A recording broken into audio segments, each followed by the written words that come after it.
Azərbaycana gəlməyimin səbəbi siz nədir? Nədir? Elə yazırlar. Türkiyədə ət bahalaşıb ona görə. Məsələ.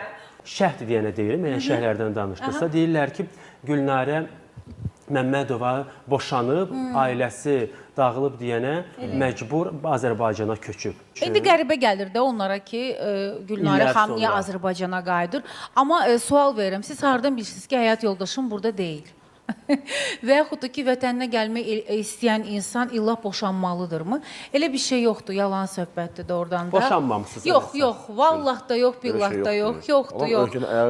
Olsa deyərəm, açıqlayaram. Yəni, burada saxlanacaq bir şey də yoxdur. Yoldaşınız da mı gəlib Azərbaycana? Gedib gəlir hələ ki, o işini orada tam buraxmır. Burada mı iş qurmaq istəyir? Burada iş qurmaq istəyir, çünki biz Azərbaycana köçmək istəyirik, burada yaşamaq istəyirik, uşağımı burada böyütmək istəyirəm, yəni ona görə. Orada nə işlə məşğul olur yoldaşınız? Onun öz işi var, adını çəkə bilərəm. Ticarətdir. Ticarətlə məşğul olur. Amma o da Azərbaycanı həddindən artıq çox sevir və dəfələrlə bunu da qeyd etmişəm. Azərbaycan dilində o qədər təmiz danışır ki. Siz öyrətmişsiniz. Mən öyrətmişəm. O həmişə mənə deyirdi ki, türkçəni öyrən, uşaq üçün lazım olacaq, bugün sabah məktəbə gedəcək. Deyirdim ki, sən öyrən və mən dediyim oldu. Hətta mənimlə söhbət eləyəndə deyir ki, onun türkçəsi nə idi? Türkçəsini yadına sala bilmir, o qədər təmiz danışır. Nə gözəl. Çox sevir Azərbaycanı. Bir sorğumuz var Cavidan.